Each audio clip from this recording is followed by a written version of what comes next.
அன்பர்களுக்கு வணக்கம். ஞானசம்பந்த பெருமானுடைய அந்த கோளறு பதிகம் பற்றி நாம தொடர்ந்து பார்த்துக்கிட்டே வரோம். நாம சென்ற பதிவுகள்ல இந்த கோளறு பதிகத்தினுடைய அந்த முதல் பாடல், இரண்டாவது பாடல், இந்த இரண்டு பாடலுக்கும் உண்டான விளக்கங்களை உங்கள் மத்தியிலே பதிவிட்டிருந்தோம். அந்த பதிவுகளிலே அந்த முதல் பாடல், ஒரு சிவனடியாருக்கு இந்த ஞாயிறு, திங்கள், செவ்வாய், புதன், வியாழன், வெள்ளி, சனி ஆகிய இந்த 7 நாட்கள், அந்த நாட்களால வரக்கூடிய தோஷங்கள் பாதிக்காது. அதே மாதிரி சூரியன், சந்திரன், செவ்வாய், புதன், குரு, சுக்கிரன், சனி, ராகு, கேது ஆகிய இந்த 9 கிரகங்களால வரக்கூடிய தோஷங்களும் ஒரு சிவனடியாரை ஒன்றும் செய்யாது. அவையெல்லாம் அந்த சிவனடியாருக்கு நல்லவைகளாக மாறி நல்ல பலன்களைத்தான் தரும் அப்படிங்கறத அந்த முதல் பாடல்ல சொன்னாங்க.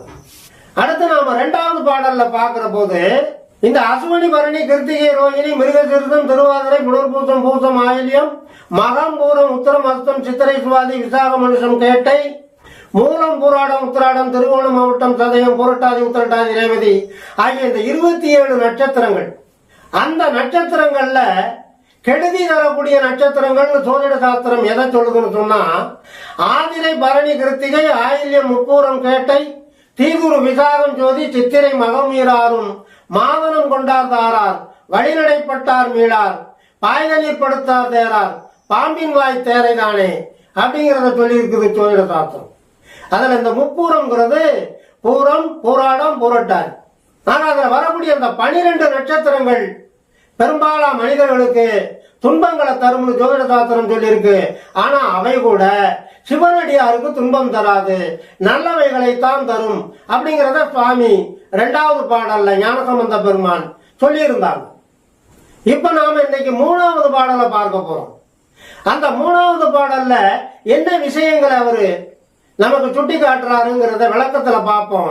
முதல்ல நாம அந்த பாடலை பார்த்துருவோம். குருவடர் மவள வேணி ஒளி நீர் அணிந்து உமையோடு வெள்ளை விடை மேல் முருகலர் கொன்றை திங்கள் முடிமேல் அணிந்தென் முளமே புகுந்த அதனால் திருமகன் கலைய தூதி ஜெயமாது பூமி திசை தெய்வமான பலவும் அருணைதி நல்ல நல்ல அவை நல்ல நல்ல அடியார் அவர்க்கும் மிகவே மிகவே. உருவலர் பவளமேனி ஒளி நீர் அணிந்து உமையோடு வெள்ளை விடைமேல். சுவாமி எப்படி ஞானசம்பந்த பெருமான் அவர்களுடைய உள்ளத்துல குடிபுகுந்தாராம்? வெள்ளை விடைமேல். விடைங்கிறது நந்தி, எம்பெருமான் சிவபெருமானுடைய வாகனம். அதுல ஏறி வர்றாங்களாம். சுவாமி மட்டும் வரலையாம். சுவாமி எப்படி வர்றாராம்? உருவலர் பவளமேனி, நல்ல ஓங்கி உலகளந்த உயரமான திருவுருவத்தோட, பவளமேனி, பவளம் போன்ற சிவந்த, நெருப்பு போல சிவந்து இருக்கக்கூடிய மேனி அழகோடு, ஒளி நீர் அணிந்து, ஒளி பொருந்திய வெள்ளை நிறமான திருநீற்றை அணிந்து, உமையோடும்.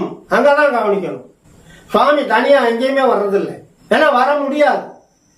அவருடைய உடல்லையே சரிபாதி இடப்பாகத்துல உமா மகேஸ்வரிக்கு இடம் கொடுத்துட்டாங்க. அர்த்தநாரீஸ்வரரா தான் வருவார். உமையோடும் வெள்ளை விடை மேல், அந்த வெள்ளை நிறமான நந்தி வாகனத்தின் மேலே அமர்ந்தவாறு, முருகலர் கொன்றை திங்கள் முடிமேல் அணிந்து. சுவாமி கொன்றை மலரை அணிவதுல ரொம்ப பிரியம் உள்ளவர். சிவபெருமானுக்கு அர்ச்சனை பண்றதுல கொன்றை மலர் அர்ச்சனைங்கிறது சுவாமிக்கு ரொம்ப பிரியம் உள்ளது. அருள் கடாட்சத்தை அந்த அடியாருக்கு வாரி வழங்குவாங்க. அது முருகலர், மலர்ந்தும் மலராமல் இருக்கிறது. முருகு அலர், முருகுன்னா அழகு, அலர்னு சொன்னா மலரக்கூடிய பருவத்தில் இருக்கக்கூடியது, மலர்ந்து விரிகிறது இல்லை. மலர்ந்தும் மலராதன்னு கண்ணதாசன் பாட்டுல வர்றது மாதிரி அதைத்தான் அலர்பாங்க. அத்தோடும் கூட 3ஆம் பிறைச்சந்திரனையும் முடிமேலே, தன்னுடைய தடாமுடி மேலே அணிந்தவாறு எம்பெருமான் சிவபெருமான் நந்தி வாகனத்தின் மேலே ஏறி என்னுடைய உள்ளத்திலேயே புகுந்திருப்பதனால் அப்படிங்கிறார் அந்த முதல் 2 அடிகள்ல ஞானசம்பந்த பெருமான் இந்த 3வது பாடல்ல. அடுத்து 3வது அடியில சொல்லும் போது, திருமகள் கலைய தூதி ஜெயமாது பூமி திசை தெய்வமான பலமும். திருமகள் மகாலட்சுமி திருப்பார்கடல் கடைஞ்ச போது அதுல வந்த ஐஸ்வர்யங்கள் பல பல பல. அதுல பிரதானமானவங்களா எல்லா மனிதர்களும் விரும்பி தொழக்கூடிய தேவதையாக விளங்கக்கூடிய மகாலட்சுமி வந்தாங்க. முதல்ல விஷம்தான் வந்துச்சு.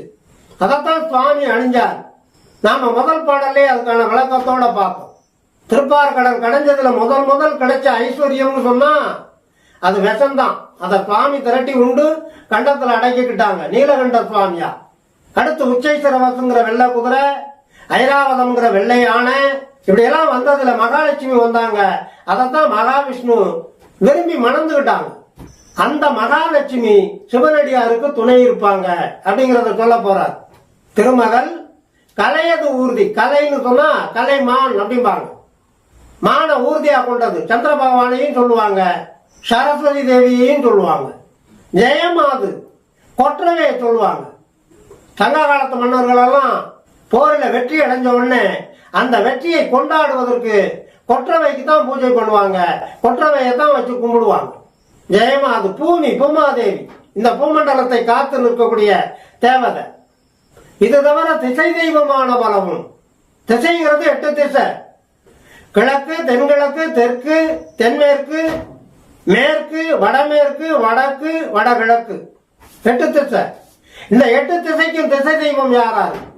கிழக்குக்கு இந்திரன், தென்கிழக்குக்கு அக்கினி, தெற்குக்கு யமன், தென்மேற்குக்கு நைருதி, மேற்குக்கு வர்ணன், வடமேற்குக்கு வாயு பகவான், வடக்குக்கு குபேரன், வடகிழக்குக்கு ஈசானம்.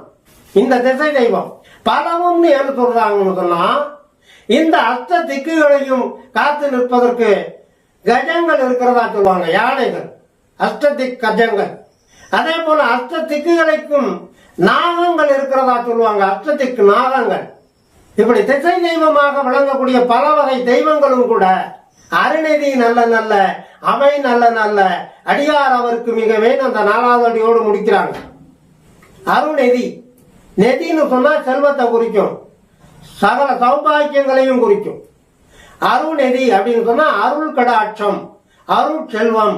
ஆக மகாலட்சுமி, சந்திர பகவான், சரஸ்வதி தேவி, கொற்றவை, பூமாதேவி, இது தவிர அஷ்ட திக்குகளுக்கும் உண்டான பல வகையான தேவதைகளும் கூட ஒரு சிவனடியாரை கண்டால் அந்த சிவனடியாருக்கு அருள் கடாட்சத்தை வாரி வழங்கி அந்த சிவனடியார் ஈடுபடக்கூடிய காரியங்களிலே அவருக்கு வெற்றி கிடைக்கின்ற வகையில உற்ற துணையாக அமைந்து அந்த சிவனடியாருடைய காரிய வெற்றிக்கு கை கொடுத்து உதவும் என்பதனை இங்கே உறுதிப்பட ஞானசம்பந்த பெருமான் இந்த பாடலிலே நமக்கு வலியுறுத்தி கூறுகிறார். இனி அடுத்து வருகின்ற பாடல் 4வது பாடல். ஒரு மனிதனுடைய வாழ்க்கையிலே கிழமைகள் நல்லதை செய்தாலும், கிரகங்கள் நல்லதை செய்தாலும், நட்சத்திரங்கள் நல்லதை செய்தாலும், தேவதைகள் நல்லதை செய்தாலும் அவனுடைய உடல் ஆரோக்கியம் அந்த நல்லவைகளையெல்லாம் ஏற்றுக்கொண்டு துவண்டு விடாமல் வெற்றி நடை போட வேண்டும் என்றால் உடல் ஆரோக்கியம் வேணும். ஒரு சிவனடியாருக்கு அந்த ஆரோக்கியம் எந்த வகையிலே தடைப்படாமல் கிடைக்கும், அது எப்படி கிடைக்கும் என்பதனை அடுத்த பாடலிலே சொல்லுகிறார். நாம் அதற்குண்டான விளக்கத்தை காண்பதற்கு தயாராவோம். தொடர்ந்து வாருங்கள், ஆதரவு தாருங்கள் என்று கேட்டு இந்த அளவோடு நிறைவு செய்கிறேன். நன்றி, வணக்கம்.